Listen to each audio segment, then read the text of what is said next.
at the waterfront in Cape Town today, our beautiful mother city. Yes, and we are specifically at the Waterfront Duck Company.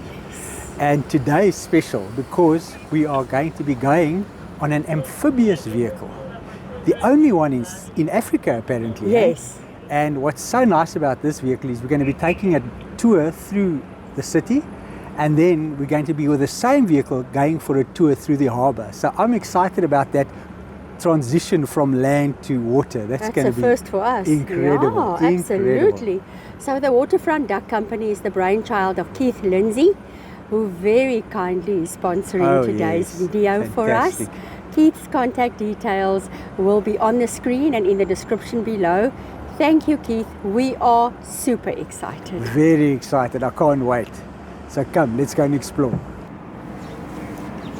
These are the prices. Adults $3.95, children $2.95, and infants $3 and under $95. And then there are group rates as well. And pensioners.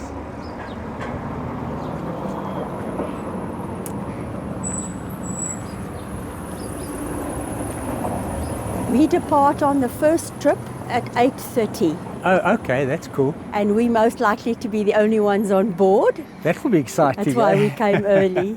This is what Bella looks like. So cool. That's on land and this is on the water. This is going to be the weirdest experience to be driving from a road into the water. It's going to be something to experience, really. We've never had that before. And we are here at the waterfront, as Sonny said. Hi there. It's the Silo Hotel. At the beautiful Silo Hotel. Wow. And look at, of course, the beautiful Table Mountain.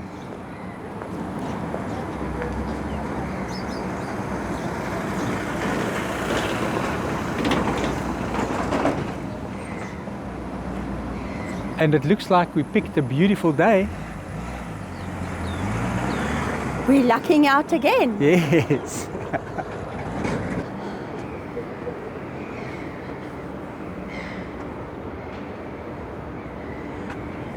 Our weather for today, 19 degrees, the high, 13 the low. And it's going to be mostly cloudy, but so far it's not.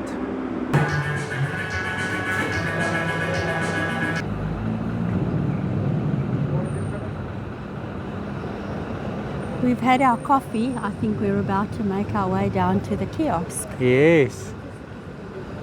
But I'm so chuffed at what a beautiful day it's turned out.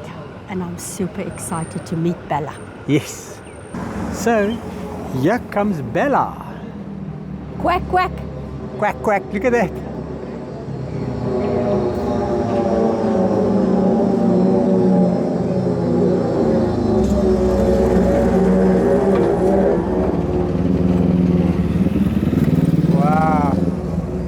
License plate, Duck 1. Yeah.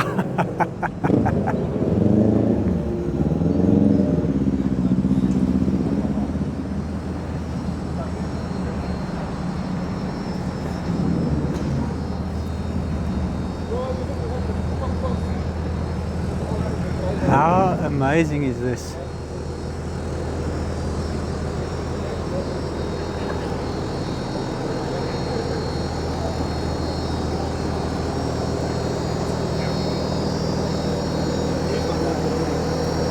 Meet Bella.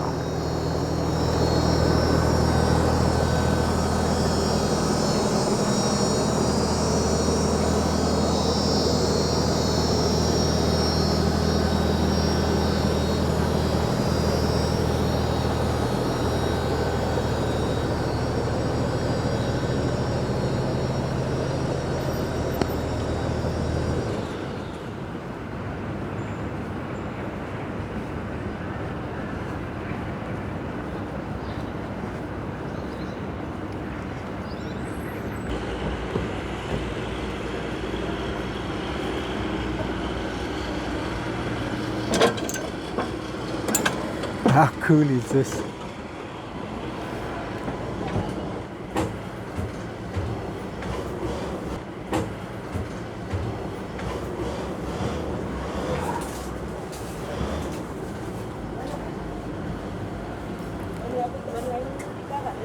so different. Look at this. All the port control. And this is Ronnie, he's our captain. Captain port control, captain port control, captain port control. Vessel Bella, Bella, Bella, copy Bella.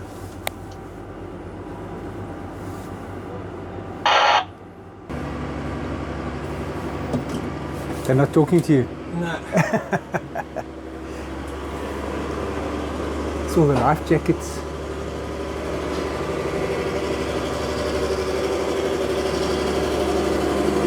Apparently they're going to lift all these flaps on the side to open it up when we're traveling.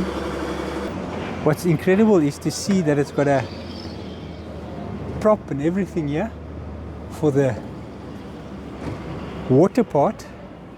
And yes, it's like, I'm really excited about this one. I haven't been this excited to go on a vehicle like I am about this one. Me too. And it looks like a regular land-based vehicle for the most part. For the most part, but the shape, you can see there's a slight difference to the shape.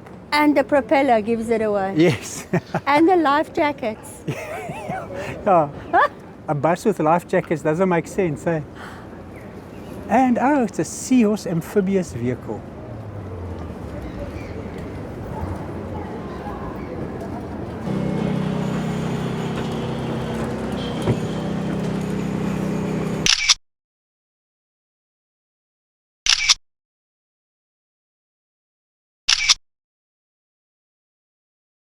So this is Keith Lindsay. He's the head gander at the Waterfront Duck Company, also known as the managing director, but that's boring. Yes. Exactly. Keith, thank you so much for having us today. It's a pleasure. It's fantastic. We can't wait. So I just wanted to find out, Keith, how did this dream of yours get started? Well, it's an interesting story. In 2008, I was on holiday in the States. My brother lived there in Boston. Okay. And one of the quintessential things to do in Boston is to go on the Boston Duck.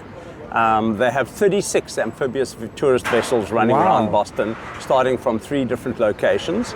And we loved it. And one couple of things struck me. Number one, whether you're 8 or 80 or 3 years old, everybody just loved it, especially that seminal moment when you go into the water, you come out of the water. Yes. In the same vehicle. In the same vehicle. Yes. And after doing a bit of research, the other thing that struck me, it was a perfect thing to do where you had an interesting, story-rich city and an interesting body of water. And of course, what more fitting than Cape Town for that? Exactly. So I always believed that it was perfect for Cape Town.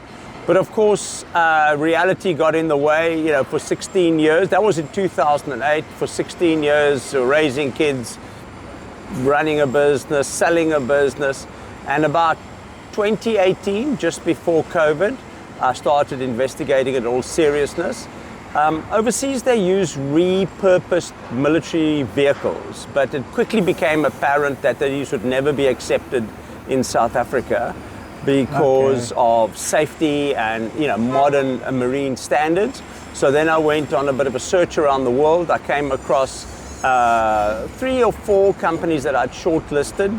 As you can imagine, not many people around the world that build these. Definitely, yeah. And came across a business in the UK, and those are the ones we decided on: modern safety standards, good construction, and nice people.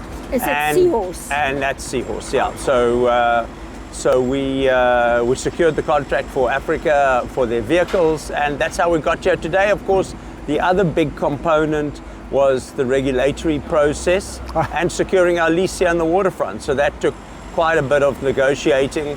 It's hard enough starting a business, but starting a new industry is even harder. I can imagine. So a lot of negotiation with the waterfront. For the road side of things, the NRCS, which is the National Regulator for Compulsory Standards, to get everything compliant. It's about 40 or 50 EU codes that we have to comply with. We had to make some modifications. And then, of course, the water side of things with SAMSA, the South African Maritime Safety Authority. So, those took, pardon the pun, quite a few ducks to get in a row.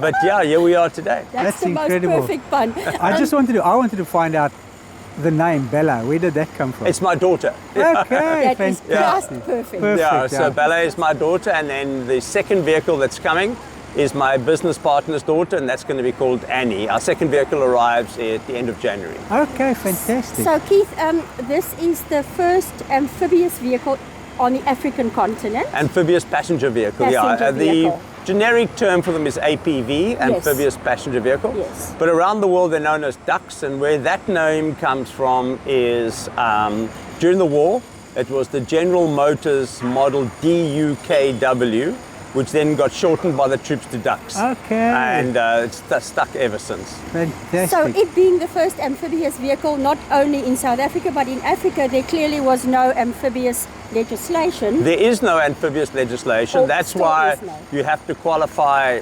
everything as a bus and then everything as a boat. And so there's two regulatory streams that we have to follow. Yeah. and then Not a your red tape. your captain has to have loads of licenses, I suppose. Eh? Yes.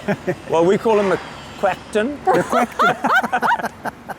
Love that. Yes, yes. And the quackton has to be a certified C1 passenger bus driver with PDP and be a skipper with a passenger endorsement. So Crazy, yeah. they are unicorns actually. Yeah. I can And imagine. ultimately, when SAMHSA has completed their certification, you will be certified to carry 36 passengers. Yes, so at the moment we are on our interim certification for 12 passengers, and we are waiting for our full certification to carry a full load at the moment. Okay. So they've allowed us to start training, but we believe it's imminent. Yeah. Okay, let's hope that happens soon.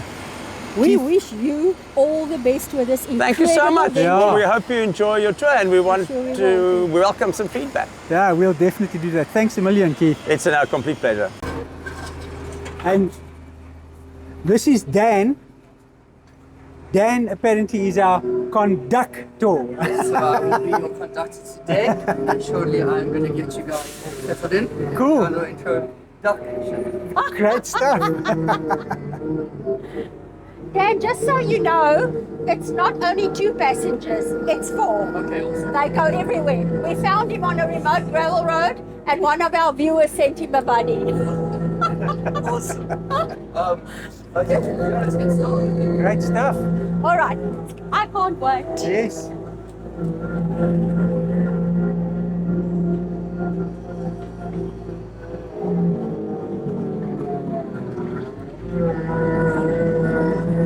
Okay.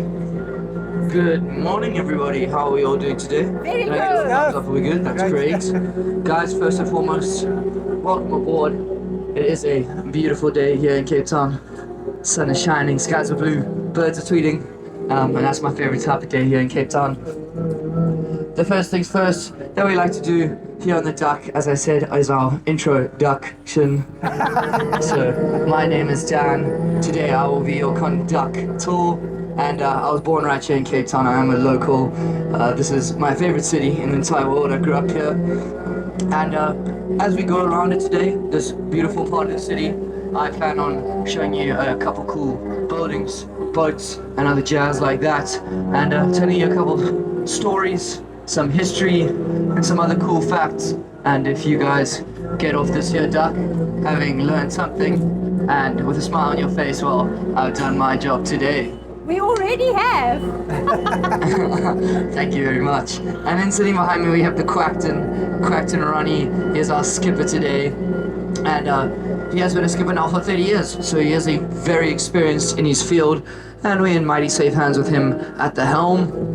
When we found him, he was out in the Maldives on a 72-foot catamaran, and we kidnapped him, put him over our shoulder, and brought him down here to Cape Town, and today he is our one and only Quackton.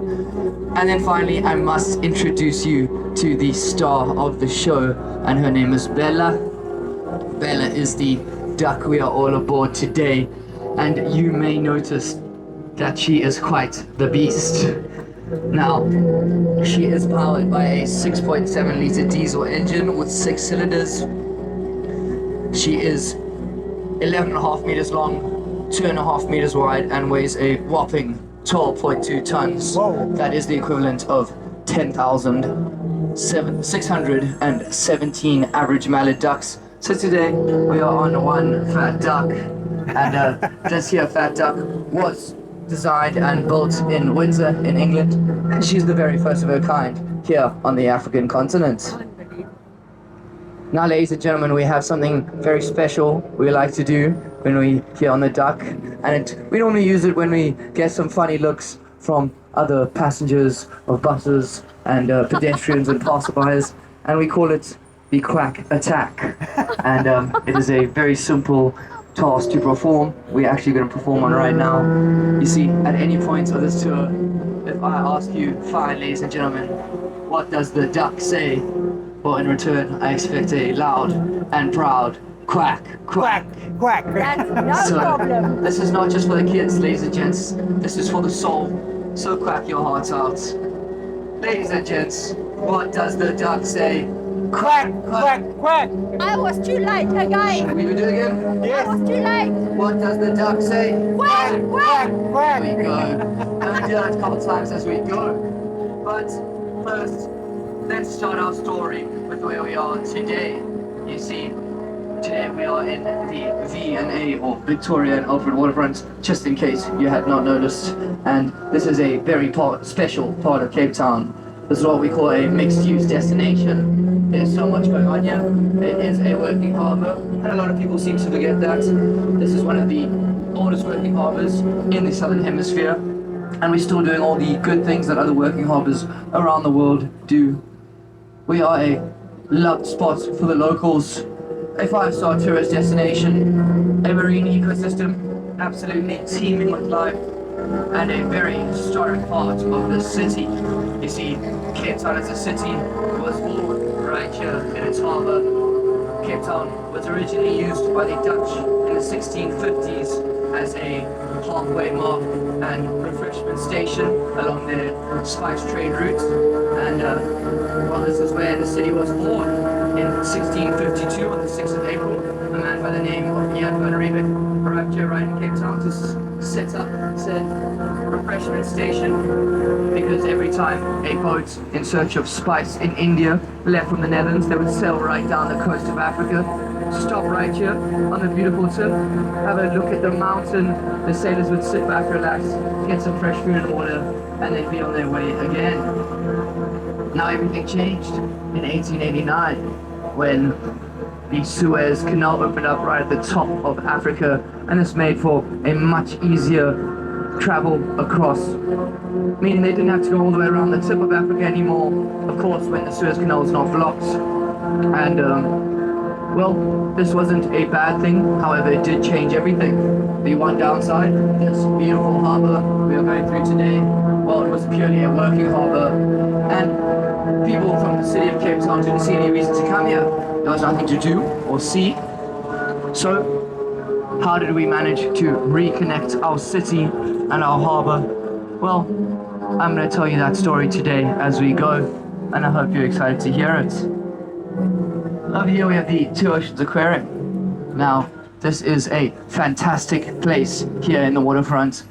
They have some amazing exhibits in there, some awesome wildlife, and they are so much more than a building with cool fishies inside of them. They do fantastic things for the conservation and sustainability of our ecosystem here in the waterfront. And for that reason, we do have a lot of love and respect for them here at the Waterfront Duck Company. We're not the only ones on the bus today. 4 passengers. 4 passengers, yeah. Okay, and then coming up on our left-hand side, we will have the Cape Wheel. This was built here in 2010 for the FIFA World Cup, hosted right here in South Africa. And what a World Cup it was, I might add. It was initially built actually on the other side of the waterfront, and it was built as a temporary attraction. It was only meant to stay the year of the Cup. However, it was kept for a couple of reasons. The kids loved it, the locals loved it, the tourists loved it, and then as we come around the corner here, you're going to see out on the right hand side the marvelous Atlantic Ocean. Far in the distance you are going to see Robben Island, and that is where Nelson Mandela or Utata Madiba, our late great president here in South Africa, spent 18 of his 27 years in prison while fighting to create a free and democratic South Africa, which he did so happen to do with the help of some friends along the way. But I want to tell you guys the story of this little bay in the corner over here. That, ladies and gentlemen, is Granger Bay. And it does have a fantastic story as to how it got its name. You see, back in 1857, there was an old ship captain who had just recently retired. His name was Captain Robert Granger. And Captain Robert Granger, well, to put it bluntly, was a grumpy old man. He was not very social. He did not like people very much. So he decided he would build himself a little house on the beach far away where no one would bother him. And oh boy, how wrong he was. Because one day, as he sat on his front stoop, enjoying himself a little glass of whiskey, he noticed as a storm rolled over the Atlantic Ocean and a small schooner capsized. The men working on the boat all got tossed into the waves, and he watched for a moment as they fought so violently to keep their heads above the water. And grumpy old Mr. Granger had a change of heart in this moment. You see, he realized that if he didn't help those poor men, no one would. And they would succumb to the waves and never be seen again. So, ever so bravely, he hopped in his rowboat, set out into the waves and the wind, and saved all the men in the water. He was welcomed back to shore as a hero, and he has been honored ever since by the name Granger Bay. Fantastic. They were built in 1860 as cargo storage warehouses. However, today they are Mitchell's Scottish Ale House and Ferryman's Irish Tavern, the first businesses to open up under the official V&A banner here in 1989. And this was very smart of the Waterfront. They knew if they wanted to get Cape Townians into the harbour, well, they would have to get them here with a whole bunch of cold beer. Yes. And over here we have the Victoria and Alfred Hotel, a beautiful hotel where you can stay the night. Originally built in 1904 as the North Quay Warehouse, and it was used for storing coal and customs baggage. And just like their noisy neighbours, the Time Out Market, a fantastic food spot with cuisine from all across the world. That was originally built in the year 1900, right in the turn of the century, and they were built as the Dock Road power station. So when load shedding came around, that's where you went knocking. And these guys over here, the watershed, the building, it's not all that interesting. However, the contents are, these guys are the embodiment of the saying, local is lacquer. They have over 300 different locally designed and sourced brands of jewelry, arts, crafts, clothing, and everything in between being sold right here. This is our canal system, and this is actually said to roughly reflect the original shoreline here in Cape Town. So Oh, wow. the sea level used to come right up here and under us across this bridge. A little Wow. bit of traffic here on Yes. his back, but out to there, and this is where the sea used to come right up to, and a lot of people do know that. So everything behind me is reclaimed land, Wow. and right on the right hand side, you're gonna see a large stone wall, and that is the wall of Battery Park. This is a very recent development here in Cape Town, very cool place. It's got a skate park and some basketball courts and some lovely places to have a picnic and some coffee shops. However, there's also a very historic site here in the Cape. That is the site of the Amsterdam Battery. Now, batteries were seaside forts that the Dutch built, and they built them all along the Cape coast in hopes of protecting the Cape, the beautiful Cape, I might add, from any other European superpowers who would come and try and take it from them. But as we know, the story goes, in 1795, the British arrived, and they had a mighty battle with the Dutch out in Bloberg, where the British came off victorious. They arrived here in the Cape, and the rumors have it that the first thing that the British soldiers did once landing on the beaches were raid the Dutch wine cellars, get very drunk and very sunburnt, and it seems not much has changed ever since with our British friends. But ladies and gentlemen, enough of all of that. We are now heading towards the water, and this is what you guys came for. Yes. First, I do want to give you guys a little safety talk.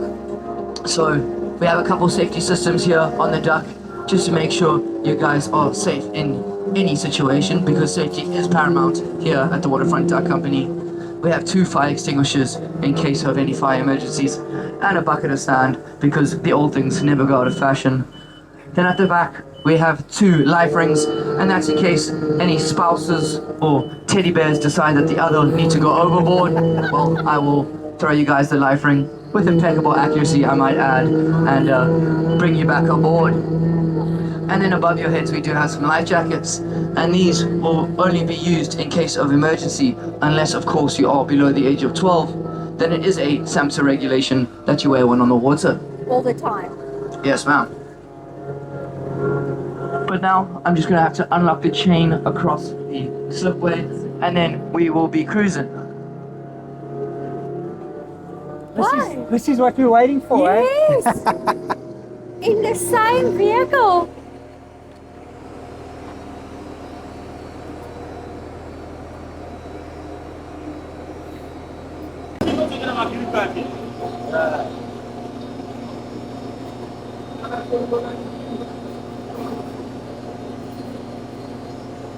He's unlocking the chain.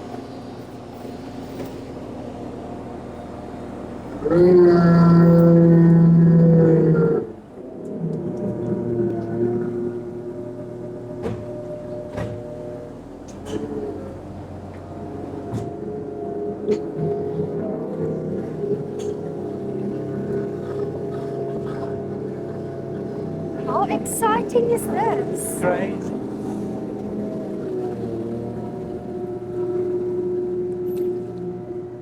My bus is becoming a boat.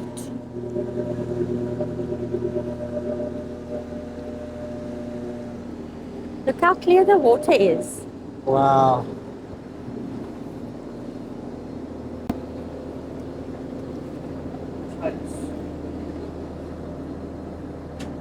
Is that okay?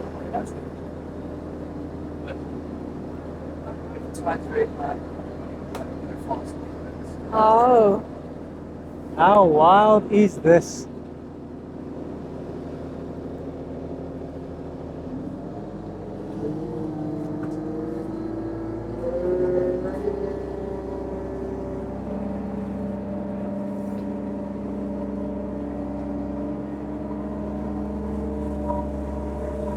Floating.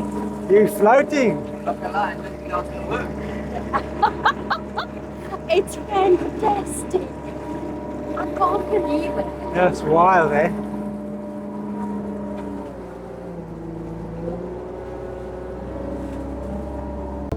I do need to show you guys how to put a life jacket on, and it is very simple. However, I do suggest you guys pay attention, because if something does go wrong, I'm probably just going to jump over the side and swim for my life, so you might be doing this all alone.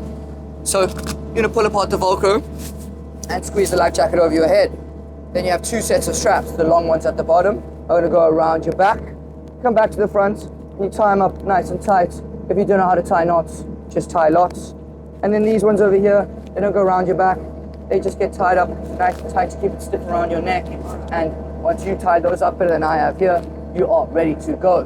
Now, we have emergency exits all around us. If I say jump, don't ask how high, just jump.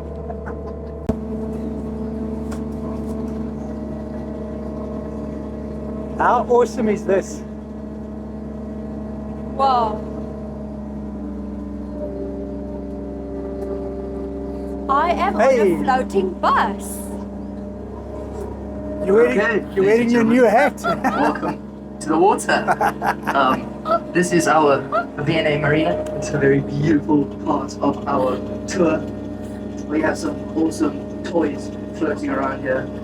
These beautiful white boats over here are the Robertson and Kane Let series catamarans, and they are world renowned for their class and sound. However, they are built right here in Cape Town, just down the road in Garden Island. That's awesome.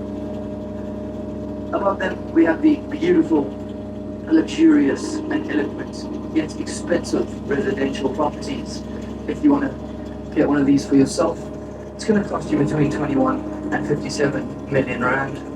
However, you lovely ladies and gents are here for the cheap price of $3.95 today. So who are the real winners? Exactly.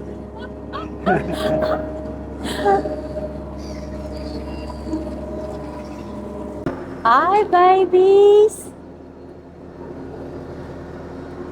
So these are the Cape fur seals in their not so natural habitats. This platform was built for them by the Two Oceans Aquarium, and there's quite a story as to how it came about. You see, a couple years back, these guys used to relax on any jetty they pleased around here and bake in the sun. And then one day they had a fabulous idea. They thought, what if we hopped on the yachts?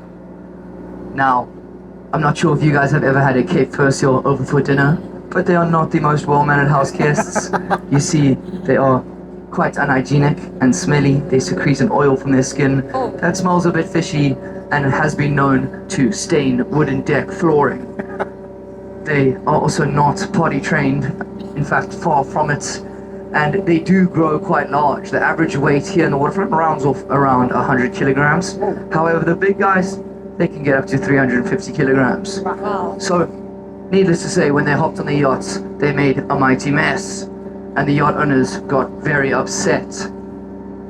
So, much like my ex-girlfriend, they came up with an ultimatum, and they came to the waterfront and said, either you guys need to get these seals under control, or we will no longer be parking our yachts here in the marina.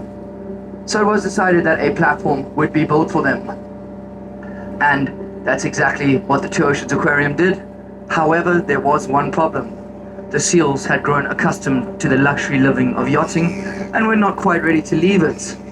So the SEAL team were hired, the SEAL monitors. They walked these jetties day and night, and if they saw any naughty seals in the wrong spot, they gave them a little prod with a long stick with a rubber stopper. This did not hurt the seals. It just bothered them enough that they would swim away, and they called this seal hazing, because after a couple months of hazing the seals like this, they realized that that platform was the only place that they could relax without being bothered, and they were essentially trained into standing there on their platform. Very interesting, eh? Wow. That's incredible, guys. That's incredible. Yeah, it's incredible. Because essentially they still have access to all the other jetties, But they don't. they know to stay away.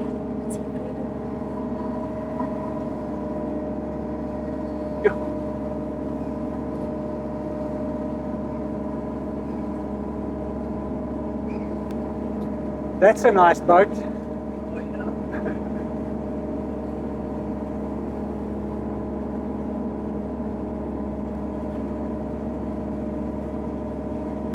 So Ronnie, this is how you steer the boat, yeah? Yeah. Incredible. Oh wow. And your acceleration is still with your foot? Yeah. That's forward and reverse on the Z drive. Okay. That's forward and reverse on the engine, the wheels. Wow.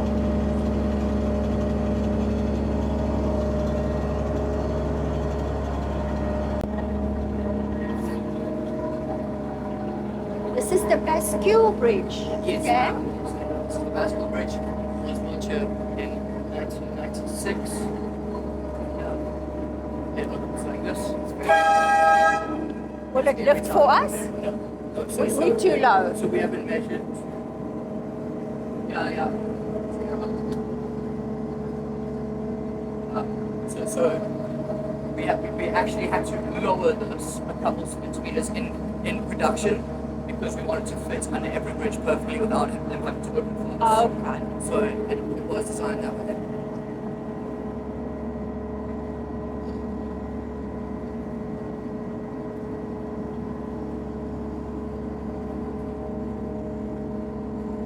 Look at the seals. Yes.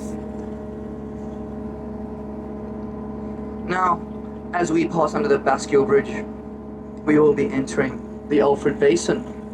And this is a very historic part of our tour. No, not just our tour, of our city, in fact. This is the first man-made harbour built here in Cape Town. And, well, there is quite a story as to how it came about. You see, Table Bay was not chosen as our harbour because it was by any means a good natural harbour. You see, it was chosen because there was a abundance of fresh water coming off the mountain. There are much better natural harbours around the Cape in Saldanha Bay and Simonstown.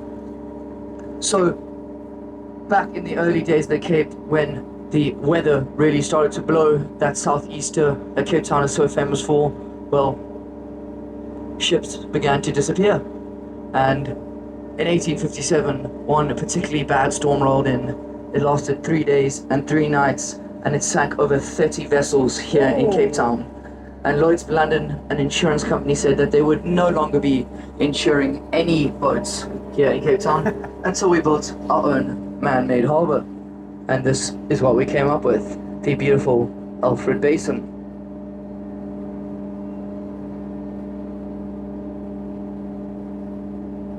Do you know what year that was? 1860.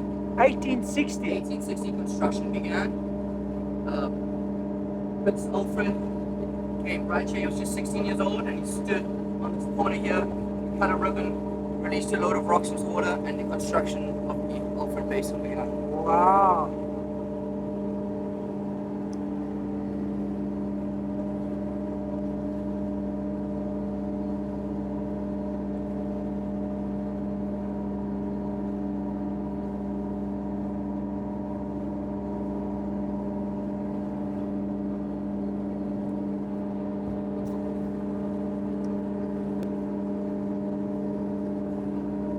We just passed under the pedestrian bridge we call the swing bridge here in the waterfront, and that was built here in 1997. Before that was here, if you wanted to get from one side to the other, you had 3 options.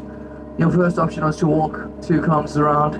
Your second option, if you were brave enough, you could swim 15 meters across. And your third option, well, if you had a penny in your pocket, it was your lucky day, because we had a service here in the harbour predating World War I called the Penny Ferry, and for 1 penny, a man in a little rowboat would row you across. And ladies and gentlemen, that is what I call a monopoly. This is the Nelson Mandela Gateway to Robben Island, so if you want to go check out that UNESCO World Heritage Site, this is where you'll come to grab your ferry. And we are now in the Victoria Basin. This is a beautiful part of our harbour.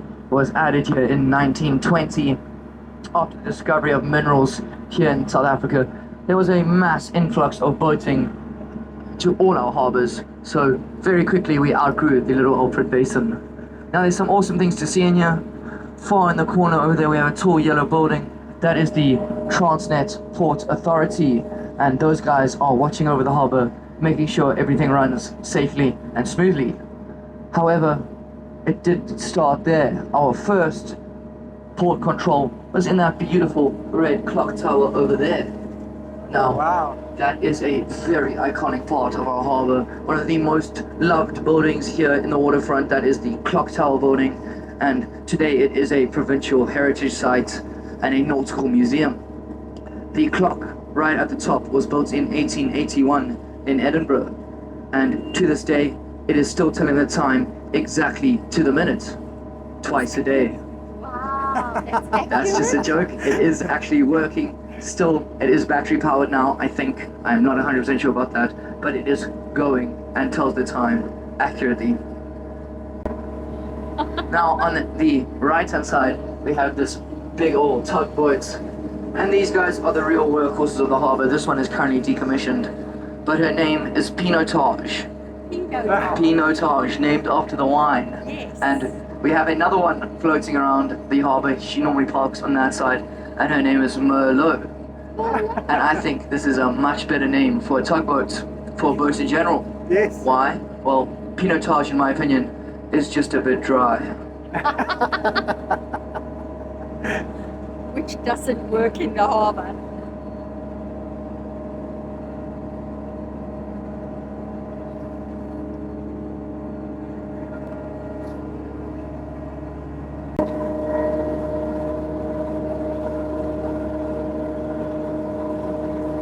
How beautiful is the sky? And the reflection in the water. Oh yes, it's beautiful. Oh, one of the most beautiful views in the world. Oh, for sure. Now, we have some lovely gourmet 5-star restaurants around this part of the waterfront. And I want to give you some of my suggestions. Starting right at the top, we have McDonald's. And then as you move down, we have the Harbour House, a lovely seafood spot. We have the Key 4, and this is a local favorite spot. It is more your pub grub and seafood. And it is the second oldest still running business here in the waterfront. And then coming up, you'll also see the Life Grand Cafe, and that is your fine dining, and it's got a bit of everything for you. A great spot to grab a bite to eat.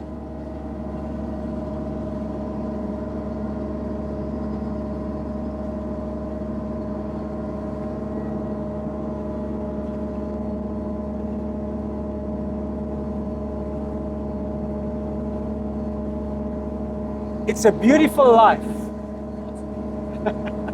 It is indeed a beautiful life.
These are beautiful.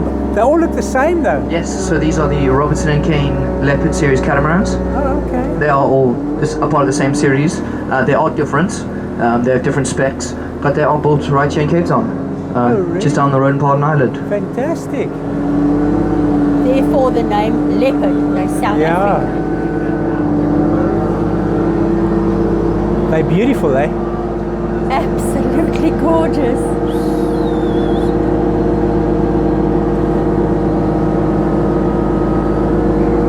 So we were wondering about that. We go out exactly where we came in. Yes.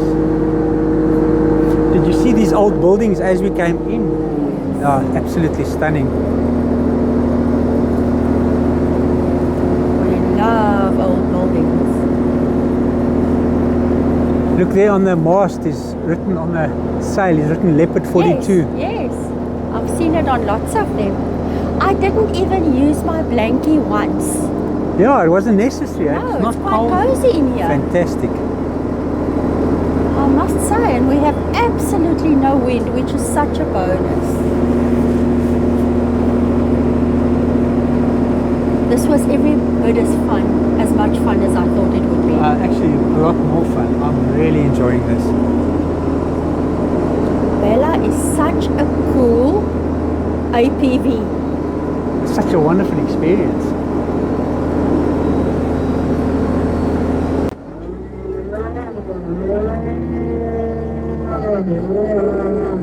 Here we go.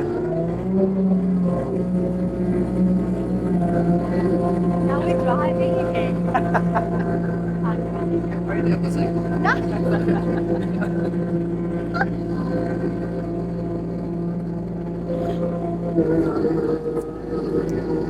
So ladies and gentlemen, that was our sea tour, and I hope you enjoyed it as much as I have. If you did, would you let me know, what does the duck say? Quack, quack! So, unfortunately, our tour is coming towards an end now. Fortunately, I have decided to save one of the coolest buildings with one of the best stories for last. And you may have noticed it as we hopped aboard Bella. It is the Zeitz Smocker Museum of Contemporary African Art, and the 5-star Silo Hotel building. It's up there, the tall concrete one with the awesome looking windows. Now, if you haven't got a great view of it here, we will be stopping with it right there and dropping you guys off, so you will have all the time in the world to gaze at its beauty. But it wasn't always so beautiful. You see, when they first built it, that was in 1921, and it was 42 grain silos used for storing grain, and that's exactly what it did for 80 years. It was just silos until in 2001, when it was storing more pigeons than grain, it was decided that it would be condemned. However, just 5 short years later, a man by the name of Thomas Heatherwick, a revered architect from London, came to town, and he took a look at it and decided that it had unlimited potential and deserved to be something great once again. So he teamed up with Indaba Studios, a South African creative team, and together they made the amazing building that we have before us today, using some groundbreaking architectural techniques.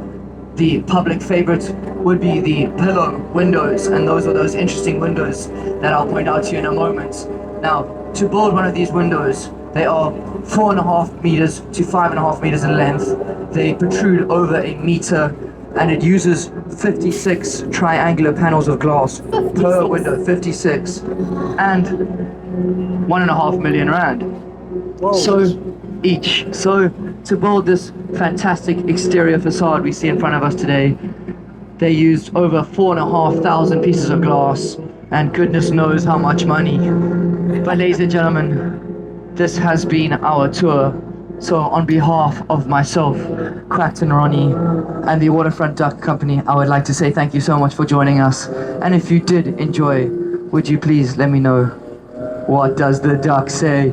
Quack, quack! Thank you, Dan. Thank you, Ronnie. Thank you so much. Fantastic.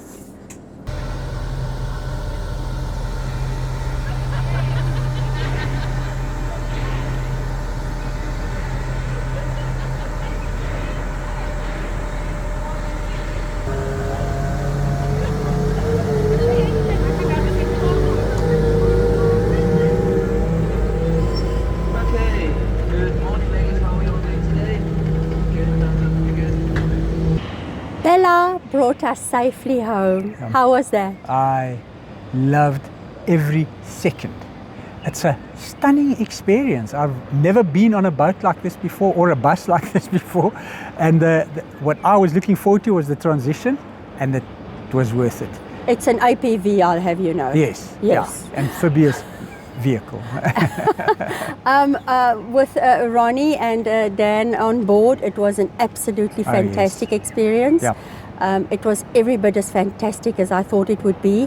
When we left the water and we were on wheels again, that transition for me was wild. Yeah, you're like sailing smoothly, and then suddenly the wheels You're grip on the wheels. and it goes. That was awesome. I really enjoyed that.